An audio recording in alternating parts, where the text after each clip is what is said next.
Toutes les cicatrices ont une histoire. Celle-ci est la mienne. Regardez-la, prenez le temps. La plupart des gens passent devant un visage comme on passe devant une fenêtre. Un coup d'œil, une impression, on continue. C'est une erreur commune et pardonnable, mais une erreur tout de même. Un visage mérite qu'on s'y arrête, qu'on le lise, qu'on lui accorde le silence qu'il réclame. Celui-ci est remarquable. La symétrie des pommettes, d'abord, rare, cette précision-là. La ligne de la mâchoire, ferme et nette, comme tracée par quelqu'un qui savait exactement ce qu'il faisait. Le front, haut, dégagé, avec cette légère tension entre les sourcils qui suggère une pensée permanente, une vie intérieure dense. Et les yeux. Vous avez remarqué les yeux ? Cette façon qu'ils ont de ne rien demander. Ni pitié, ni admiration, ni même de la simple attention. Juste une présence. Tranquille, absolue. La plupart des visages veulent quelque chose de vous. Celui-ci se suffit à lui-même. Et puis, il y a ça. Cette ligne fine sur la joue gauche. Presque rien. Un trait pâle, légèrement surélevé, juste sous la pommette, qui traverse la joue en biais et s'arrête bien avant le coin de la bouche. Discret, précis. Certains l'aperçoivent à peine. D'autres détournent les yeux, gênés, comme devant quelque chose d'indécent. Ces gens-là ont tort. C'est la chose la plus importante de ce visage. Sans cicatrice, un visage n'est qu'un masque. La cicatrice, elle, ne ment pas. Elle dit « Ici, quelque chose s'est passé. Ici, j'étais présent. »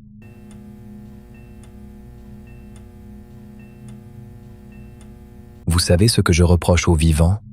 Ils oublient. Pas seulement dans leur tête, dans leur chair. Le corps efface. Il recouvre. Il lisse. Il cicatrise jusqu'à faire disparaître la trace. Il travaille jour et nuit, sans relâche, à gommer ce qui a eu lieu. Comme si avoir vécu était une honte dont il fallait se débarrasser au plus vite. Le temps est un vandale. J'ai compris ça très tôt. Enfant, déjà, je ramassais les choses mortes. Un oiseau tombé sous une haie. Un renard au bord d'un chemin. Je les regardais longuement, fasciné par cette immobilité nouvelle, différente du sommeil, plus honnête que l'agitation des vivants. Les gens trouvent ça étrange. Ils ont tort. Ma mère jetait mes trouvailles. Mon père regardait ailleurs. Moi, je recommençais. Plus tard, j'ai appris qu'il existait un art pour ça.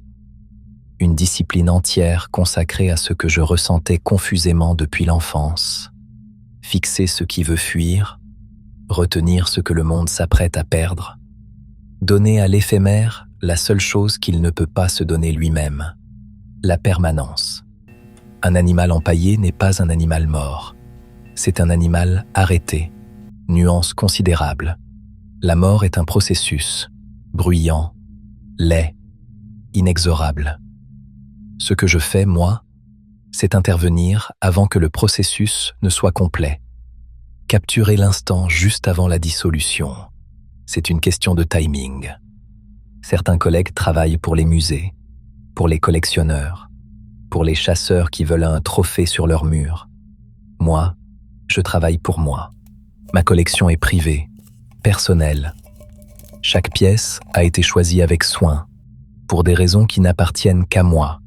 Un pelage particulier, une posture, une expression figée dans quelque chose qui ressemble, si on s'y connaît, à de la surprise ou à de la résignation. Je ne fais pas de différence entre les deux, dans le fond. La surprise et la résignation ont souvent le même visage, au moment où ça compte vraiment. Je consacre ma vie à ce que les choses ne disparaissent pas. Ce n'est pas un métier, c'est une vocation. La cicatrice sur cette joue Regardez-la encore. C'est exactement ça. Un moment qui a refusé de partir. Une inscription dans la matière. La preuve irréfutable que quelque chose a eu lieu. Que quelqu'un était là. Vous vous demandez peut-être comment elle a eu cette cicatrice.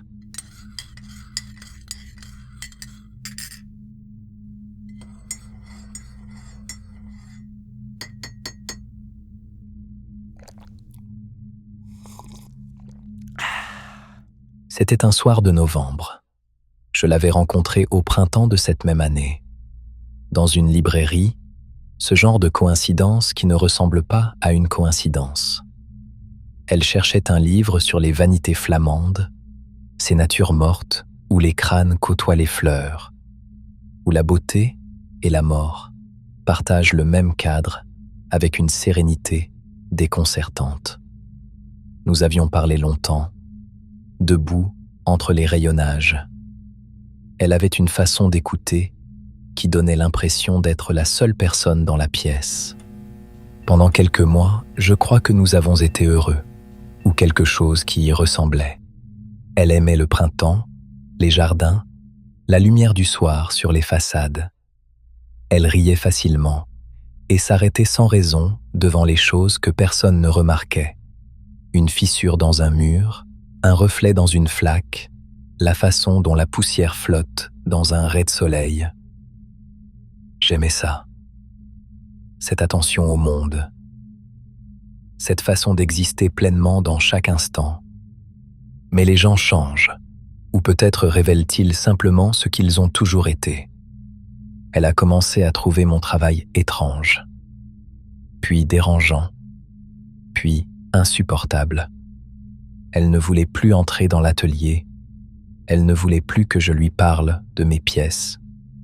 Un soir, elle a dit, et je me souviens très précisément de ces mots, « Tu aimes les choses mortes plus que les choses vivantes. » Je n'ai pas répondu. Ce soir de novembre, donc, il y avait un couteau, une discussion qui avait dérapé. Ces choses-là arrivent, vous savez, quand deux personnes ne s'entendent plus tout à fait sur ce qui appartient à qui. Un geste mal calculé, ou peut-être très bien calculé. Le souvenir a cette façon de se recomposer avec le temps, de trouver sa propre cohérence. Il y a eu un peu de sang, pas beaucoup, juste assez. Elle a voulu porter plainte. J'ai trouvé ça disproportionné. Je lui ai expliqué, longuement, patiemment, que ce n'était pas une blessure, c'était une signature, que certains peintres signent dans un coin discret de leur toile, presque invisiblement, et que personne ne leur reproche. Elle a mis du temps à comprendre. Elle pleurait au début. Puis, elle s'est calmée. Elle a toujours fini par se calmer. J'aimais ça après. Savoir que sur son visage, partout où elle allait, il y avait quelque chose de moi. Un trait que j'avais laissé. Définitif, personnel, inimitable. Elle pouvait partir faire ses courses, voir ses amis, marcher dans ses jardins au printemps. Ma signature l'accompagnait partout. C'était suffisant. Pendant un temps. Elle était très belle.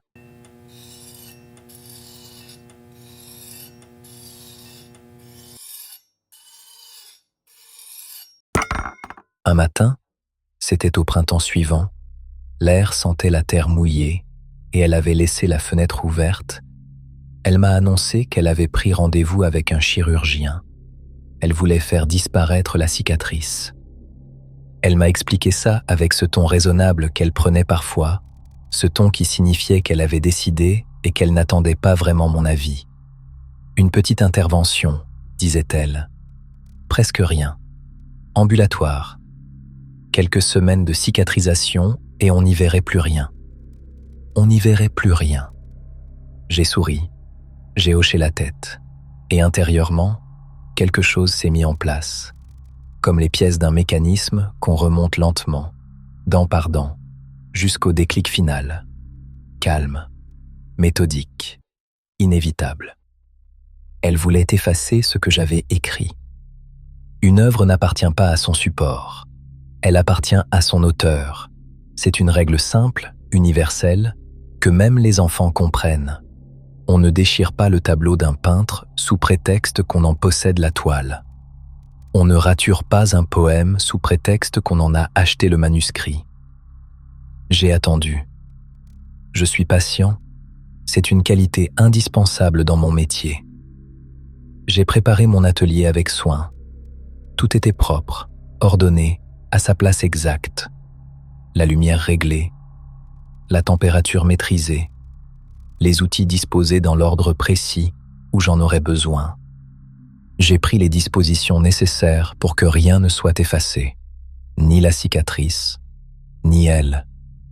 C'est mon travail le plus abouti, je crois, le plus personnel, celui qui m'a demandé le plus de soins, le plus d'attention, le plus d'amour, si tant est que ce mot veuille dire quelque chose pour un homme comme moi. Elle est dans mon atelier depuis 3 ans maintenant. Face à la fenêtre qui donne sur le jardin, je n'ai pas oublié qu'elle aimait les jardins. La lumière du soir tombe exactement comme il faut sur sa joue, sur la cicatrice. Elle ne s'en ira plus. Ah, au fait, je ne vous ai pas dit ce que je fais dans la vie, n'est-ce pas? Taxidermiste.